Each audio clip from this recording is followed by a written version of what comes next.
Nah, ini untuk formasi CASN PMIK di pusat dan daerah, instansi pusat dan daerah itu ada apa aja sih? Nah, kalau di pusat itu pasti Kemenkes ikut pusat ya. Jadi di sini pengertiannya adalah instansi pusat itu kementerian, lembaga, pemerintah non kementerian, non kesekretariatan lembaga negara dan sekretariatan lembaga non struktural. Nah, itu untuk pusat.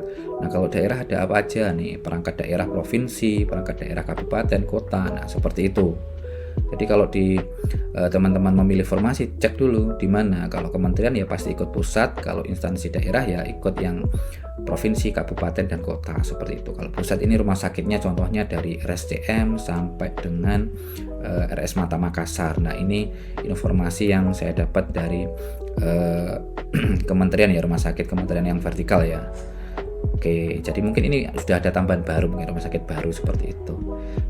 Sedangkan formasi CASN yang rumah sakit Fasiankes di lingkungan kabupaten, kota atau provinsi itu ikutnya adalah instansi daerah dari RSUD, puskesmas, Fasiankes lain yang di lingkungan instansi daerah. Jadi sobat PMIK perlu dengan seksama dan pertimbangan yang baik sesuai tujuan formasi mana yang akan dipilih.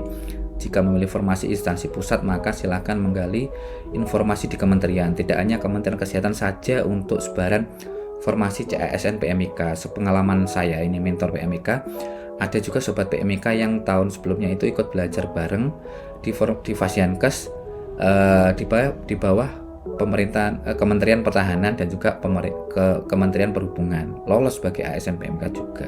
Oke, seperti itu ya. Jadi silahkan untuk formasi instansi daerah sobat PMK cek di BKD dan BKPSDM-nya masing-masing. Oke, begitu ya. Oke, jadi silahkan cek di sini. Nanti kalau di sini tinggal klik di SSCASN, nanti akan muncul formasinya ya. Jadi SSCASN di sini. Nah, ini kita tinggal pilih aja di sini ya. Bagaimana cari informasinya ini? Misalkan kita kan D3 kemudian atau D4 ya. Misalkan kita cek perkam medis gitulah. Nah, ini banyak sekali sebenarnya perkam medis, tinggal pilih salah satu aja yang sesuai dengan di ijazah teman-teman. Tapi kalau secara umum kita itu adalah perkam medis dan informasi kesehatan. Ini ya untuk nomenklatur yang saat ini. Instansinya mana? Nah, kalau ingin lebih spesifik ya silahkan misalkan di Jakarta atau mana. Nah, seperti itu. Kalau misalkan ingin se-Indonesia tinggal gini aja, tinggal cari gitu. Jadi D3 dan cari aja ini. Oh, harus memilih ini dulu ya, P3K atau CPNS-nya ya ini ya. Misalkan untuk semua jenis pengadaan ya. Coba saya klik pengadaan semuanya. Atau CPNS. Nah, untuk CPNS nanti akan muncul seperti ini. Nah, ini perkam medis terampil dari Badan Nasional Penanggulangan Terorisme. Nah, ini BNPT ya ini. CPNS umum penghasilan range-nya 5,5 sampai 7 juta, jumlah kebutuhan 1. Nah, ini silakan diklik aja, nanti akan direct ke dalam instansinya di ini yang ingin didaftar. Misalkan klik daftar ya. Nah, ini untuk mendaftar akunnya, untuk melamar. Nah, kalau untuk informasi ininya tinggal klik ini, web instansinya. Silakan klik, nanti akan masuk ke dalam webnya itu yang menyediakan formasi jabatan perkam medis terampil. Oke, seperti itu. Misalkan ini Kejaksaan Agung. Nah, kementeriannya juga nggak cuma kesehatan aja, ini Kementerian Kelautan dan ini. Nah, ini biasanya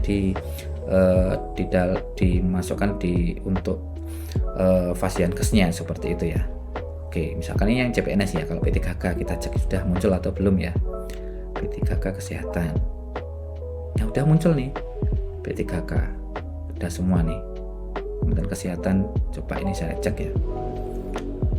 CASN Kemenkes. Nah, muncul nih untuk P3K di sini. Tinggal klik aja. Pengumumannya bagaimana. Nah, silakan dipelajari di sini ya. Tinggal klik aja, nanti unduh, nanti kan pasti akan muncul informasinya. Nah, ini dia. Oke, begitu ya teman-teman sobat PMIK. Jadi kita harus gemar membaca dan teliti seperti itu.